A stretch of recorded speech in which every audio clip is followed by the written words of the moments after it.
And even within the countries that aren't themselves dominantly Christian countries, it is disproportionately Christians who come. So, for instance, there are more Indian Christians in the Indian population in the US than you would expect if you just sort of took a random sample of Indians and brought them here. So what we're experiencing is not just an increasing religious diversity, but also a change in how we think about what Christian looks like. My friend Steve Warner talks about what he calls the de-Europeanization of American Christianity.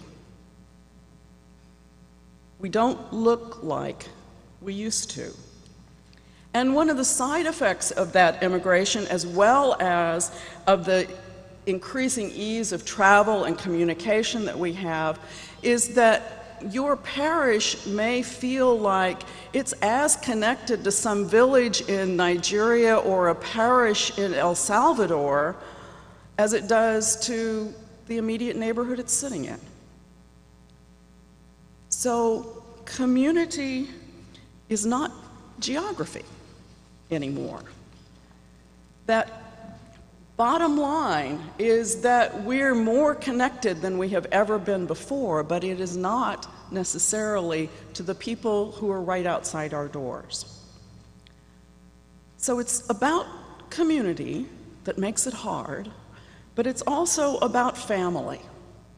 It's about the way families don't look like they used to, and there aren't as many of them as there used to be. The slice of the pie you want to look at is the sort of mustardy colored one. That's the married with kids households. This is the distribution of different kinds of households, and I'll just go around the circle counterclockwise from that mustard one, because I know not all of you can read the writing there. Right above that is older people, over 65, living alone, 10% of the households. The next one is people living alone who aren't older. Single people living alone, 17% of the households. Various miscellaneous other combinations of households, 6%. People who are unmarried, living together, but don't have kids, 8%. Single parents, 9%. And married without kids, either before or after, or no kids ever, 29% of households. Now, the real key here is that mustard-colored piece of the pie. In the 1950s, when all of us thought, you know, things were really great, that was 50% of the households. 50% of households in the 1950s were married people with kids. Now that's critical because American culture then and now tends to say to married couples with kids, you really kind of ought to go to church. The push is not as big as it used to be, and we're going to talk about that in a minute, but we as religious communities are still getting roughly as big a proportion of married couple with kids households as we were in the 1950s. There just aren't as many of them. So families don't look like they used to, and there aren't as many of them. One of the other things that's been happening is that the push to be affiliated with some kind of religious tradition, whether you're married with kids or not, is slowly eroding. And there are a variety of reasons for that, but over the last decade and a half, the proportion of the population that is in the no preference category, when the pollsters come around and they say, you know, do you have a religious preference? Are you Catholic, Protestant, etc.? Well, we have a shorthand for the people who say, no, I don't have a religious preference. We call them the nuns. And you're going to really like this next sentence. It used to be that nuns didn't reproduce themselves, but now they do.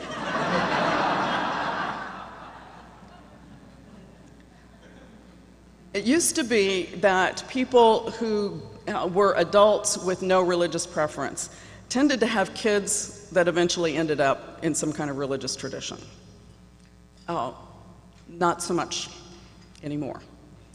We are increasingly not only seeing that portion of the population growing, but we are also seeing them raising children who also have no religious preference. So, that's an important demographic shift in the American religious landscape. Not only are we more diverse in terms of the kinds of religious traditions, we're also more diverse in terms of there being a more significant number of people for whom any kind of affiliation is alien, unknown. Now those shifts have been exacerbated for Catholics. And here I'm going to tread in probably where I shouldn't even go, but you may know that I believe, second or third largest denomination in the country is ex-Catholics. 1 in 10 American adults is an ex-Catholic.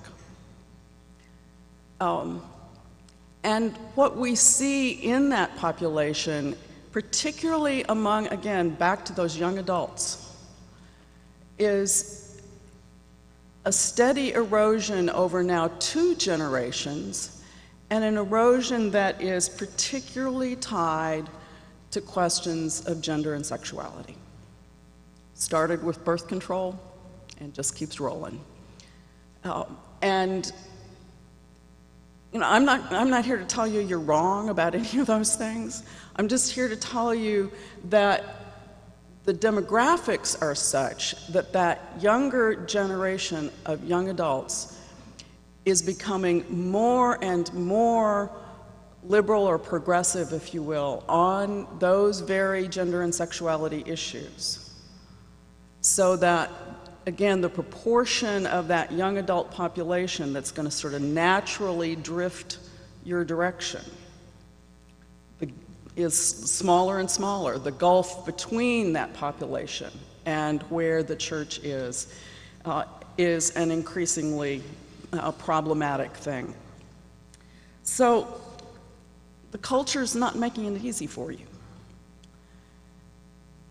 If people are going to find their way into your pews, you're going to have to find them. And you're going to have to probably convince at least some of the younger ones that church isn't just about saying no to sex and yes to parenthood. But you're also going to have to recognize that community is not just the geographic parish, and it's not going to look like community has looked back in the days when everybody knew how to do programming. So more difficult.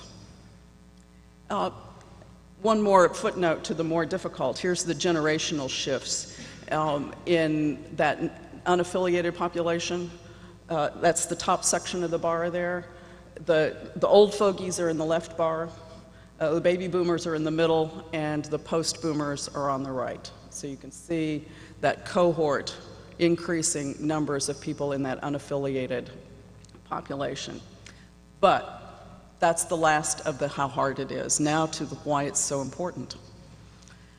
And what I want to invite you to do first is simply think about what might be missing in your local community if all of a sudden all the parishes disappeared, all the congregations of any kind.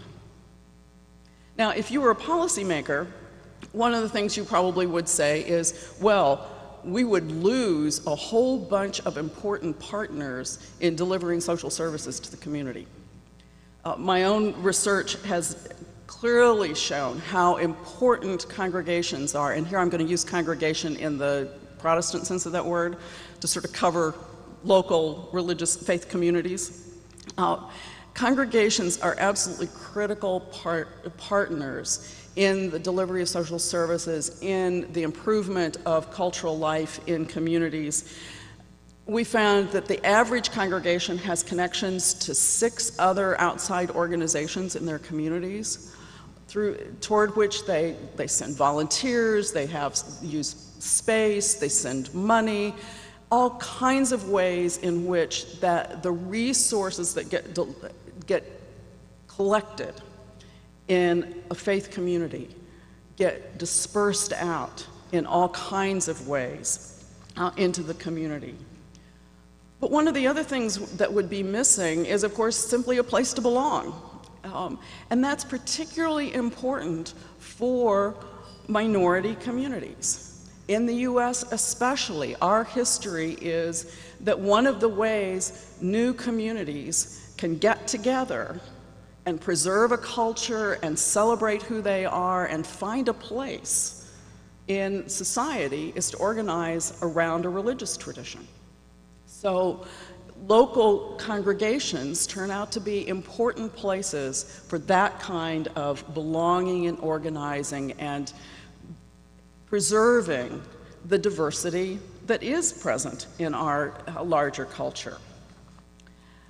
But congregations are also really important because they provide places that build up what Robert Putnam has called social capital. That is, resources that get used in a kind of intangible way as building the larger society. So they're places where we learn to trust other people who aren't just our own family. They're places where we learn how to communicate with each other. They're places where we learn how to engage in common labor and common projects. And what he shows is that when you've got more of that kind of stuff going on, the larger society is better off. We've built up a kind of store of capital that can be spent.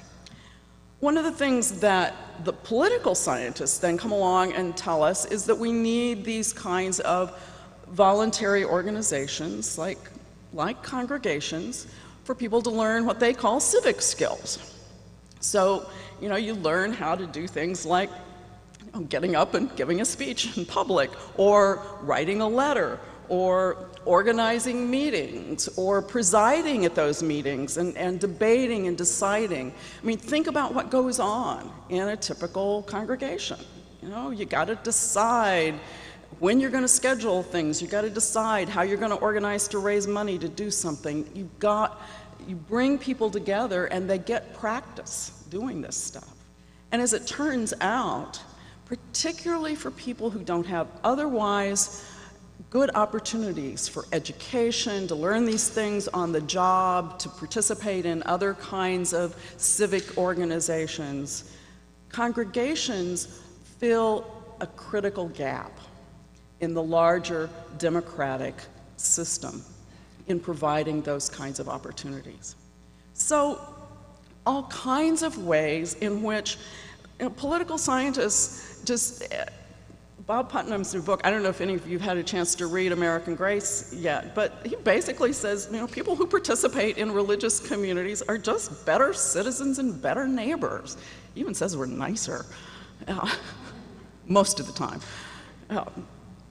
And political scientists have known this for a while, but I don't think they've really kind of known why it is that religious participation would have these effects necessarily. And oh yes, people are also more likely to volunteer, but we'll skip over that graph.